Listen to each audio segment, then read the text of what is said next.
બેંકમાં સીધા અમે જઈએ છીએ, હું જાઉં છું અત્યારે તો અત્યારે SBI માંથી એક સાહેબ આવ્યો છે, બરાબર છે. એ લોકો સાહેબ તમને આપી દઈ છે એમ, એટલે મેં ખાલી ફક્ત કેટલાની ઓફર કરી? 3 લાખ. કેટલાની? 3 લાખ. ફક્ત ને ફક્ત બેંક SBI પાસેથી 3 લાખની ઓફર કરી. પછી થોડા ટાઈમમાં મતલબ 2-3 દિવસમાં ડોક્યુમેન્ટ આપી દીધા. પછી ત્યાં મેં અમિત સાહેબ જોડે વાતચીત કરી. પછી એ લોકોએ શું કીધું અમને કે ભાઈ તમારે તો મતલબ આ રીતના લોન ચાલે છે, તો તમને એ વસ્તુ મળશે, મતલબ 3 લાખ રૂપિયા તમને મળશે નહીં, એવું કહી દીધું. એ કઈ નેશનલાઇઝ થઈ. આ BOB છે, પછી SBI છે, એ બેંક ખરી ને એ નેશનલાઇઝ થઈ કે એ લોકોના રૂલ્સ હોય કે ચલો ભાઈ આપણે આવક મર્યાદા કેટલી? મારું કે સેલરી મારી 50,000 છે, તો આપણે વધારેમાં વધારે 25,000 નો હપ્તો ભરી શકીએ, એ રીતના એ લોકો આપણને લોન પ્રોવાઈડ કરે, બરાબર છે. એટલે 25,000 રૂપિયા હું 50,000 રૂપિયા હું ધારું છું, બધું કરી શકું કે ચલો ભાઈ 50,000 રૂપિયા હું કપાઈ દઈશ તોય પણ હું મારી રીતના મારું જીવન એટલે મારી જરૂરિયાત હું પૂરી કરી શકીશ. સમજાય છે તમને કે 50,000 રૂપિયા મારો પગાર છે અને એ 50,000 રૂપિયા હું વાપરીને પણ આપણને ખાવાનું માટે તો જરૂરિયાત ઊભી થશે, પહોંચાડી રહેશે કે નહીં? મળી જાય ને. 50,000 રૂપિયા કદાચ હું બધા જ વાપરીને આપું તોય પણ મને મળી જાય. પણ આ લોકો જે નેશનલાઇઝ થઈ છે એ શું વિચારે છે કે 50,000 રૂપિયા આપણી સેલરી છે તો 25,000 રૂપિયાથી વધારે આપણો હપ્તો હોવો જોઈએ નહીં.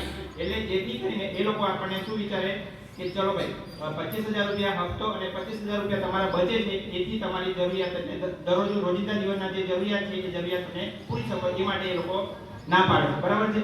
અને બાકીની અધર ફાઇનાન્સ વાળા કરે ને એ ફાઇનાન્સ વાળા ગમે ત્યારે અત્યારે તમે જોશો પ્રાઇવેટ બેંક જે ખરી ને, પ્રાઇવેટ એટલે કઈ કે અત્યારે બધો જનરેશન કયું ચાલી રહ્યું છે કે મોબાઈલ લેવો હોય તો EMI પર કેટલા રૂપિયામાં? 1 પણ રૂપિયા નહીં લઈ જતા.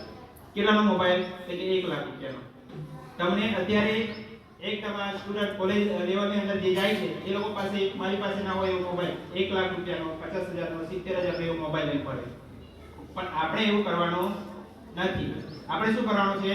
પહેલો આપણો શું બનાવવાનું છે? કમાવતા. આપણે કંઈક એની અંદરથી ઉપર 1 લાખ રૂપિયાનો મોબાઈલ એ આપણને ખાવા માટે પૂરું પાડશે.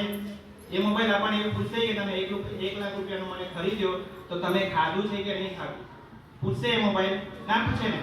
તો એના માટે આપણે પહેલા આપણે પગ પર ઊભા રહેવાનું. પગ પર ઊભા રહેવાનું એટલે આપણે કંઈક કમાઈએ. ચલો ભાઈ આખો દિવસ ગયા 500 રૂપિયા લાવ્યા તો એની અંદર 200 રૂપિયાનો કંઈ સામાન લાવી અને 300 રૂપિયા આપણે બચા જે આપણે સાઈડ પર રાખીએ, બરાબર છે. એ રીતના આપણે બચત કરી થોડું કરીને આપણે એનું એ કરીને પછી આપણે એની અંદરથી કંઈ વિચારીએ. પછી અત્યારે જે નવા છોકરાઓ છે આ લોકોને અત્યારે આપણે પૂછે ને કે આપણે બાઇક લેવી છે તો આપણે કઈ લઈએ બાઇક? મોગા બાઇક. ચાલો બાઇક કઈ લેવી જોઈએ આપણે? અમિત સાહેબ કેવી બાઇક જોઈએ આપણને અત્યારે? KTM સ્પોર્ટ બાઇક જોઈએ, બરાબર છે. એ કેટલાની આવે? 1 લાખ, 2 લાખ, 2.5 લાખ, 3 લાખ. સપના તો એવા કે આપણી પાસે 10 રૂપિયા પેલા પડીકા ખાવાના ના મળે, બિસ્કિટ ખાવાના ના મળે, પણ સપના તો કેવા રાખવાના? ઊંચા, બરાબર છે. હમ ભી કિસી સે કમ નહીં, બરાબર ને. એટલે KTM પપ્પા કમાય કે ના કમાય, KTM જોઈએ એટલે જોઈએ. મોબાઈલ 50,000 નો જોઈએ તો જોઈએ, લાખ રૂપિયા જોઈએ તો જોઈએ. પપ્પાને પછી એવું કરવું પડે કે EMI પરથી છેલ્લે હપ્તા બાંધીને પણ મોબાઈલ તો લઈ આપો અને બાઇક પણ લઈ આપો, બરાબર છે. પણ એ તરફ આપણે ધ્યાન દેવાનું નથી. 2 લાખની અગર આપણે 2 લાખની બાઇક લઈશું તો એના માટે એ લોકો ફાઇનાન્સ વાળા આપણે 5,000 રૂપિયા કદાચ લઈ જઈશું ને તો પણ આપણને બાઇક આપી દેશે, આપી દે ને. પછી એના માટે જે આપણે EMI એટલે હપ્તા જે બાંધી આપે છે એ હપ્તા કેવા કોઈ ખબર છે કોઈને? એનું વ્યાજ જે હોય ને એ વ્યાજ તો 50%, 60%, 70% એવું વ્યાજ હોય છે, બરાબર છે. તમે હપ્તો ભરો, ચલો ભાઈ 5,000 નો હપ્તો આવ્યો કે 10,000 નો હપ્તો આવ્યો, એ હપ્તો તો તમે ભરી જ દેવ છો આખો બંધ કરીને.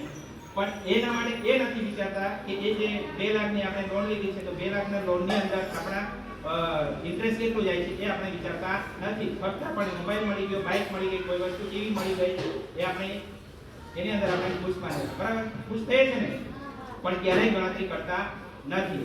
તો આપણે કોઈ બી વસ્તુ આપણે ખરીદીએ છીએ એ જરૂરિયાત છે કે નથી જરૂરિયાત તો એને આપણે શું કરીએ? અમે એને સાઈડ પર રાખી દઈએ, ઇગ્નોર કરી દઈએ કે ભાઈ આપણે ખરીદવાની નથી. અને જે આપણને જરૂરિયાત છે કે ચલો ભાઈ આપણે જીવનની અંદર મેં મારી જીવનની અંદર જો 2001 ની અંદર બીએડ પૂરું કરીને અત્યારે તમારા મમ્મી પપ્પા કદાચ જતા હશે કામે જાય ને અત્યારે કેટલા મમ્મી પપ્પા કામ પર જાય નોકરી પર તો ઓછા જતા હશે કામ પર જાય ને કોઈ જીએસટી કરતા હોય કોઈ ડ્રાઇવિંગ કરવા જતા હોય કોઈ મજૂરી કામ કરવા જતા હોય બરાબર છે તો અત્યારે રોજ આપણને કેટલો મળે મજૂરી કામ કરવા જાય તો 150 રૂપિયા 200 રૂપિયા બરાબર કેટલો મળે 150 200 કડિયા કામ કરવા જતા હોય તો 500 થી 700 રૂપિયા મળે અને કોઈ માંગે 800 તો 800 બી આપવા પડે બરાબર ને બરાબર ને અત્યારે દિવસે અહીંયા કામ કરી ગયા પણ 800 રૂપિયા લીધા અને એ લેબર પોતે જ હતો લેબર એટલે એ કડિયાની સાથે કામ કરવાવાળો માણસ આવે એ માણસ પણ પોતે જ હતો અને એને જ બનાવે એટલે 200 રૂપિયા માનો કે ચલો ભગાઈ બરાબર છે તો આપણી પાસે 10 રૂપિયા છે કેટલા છે 10 રૂપિયા એ 10 રૂપિયાને આપણે પડીકા ખાઈને પ્રકાર જાય કે 10 રૂપિયાની બચત કરવી કેટલા જણ કરે છે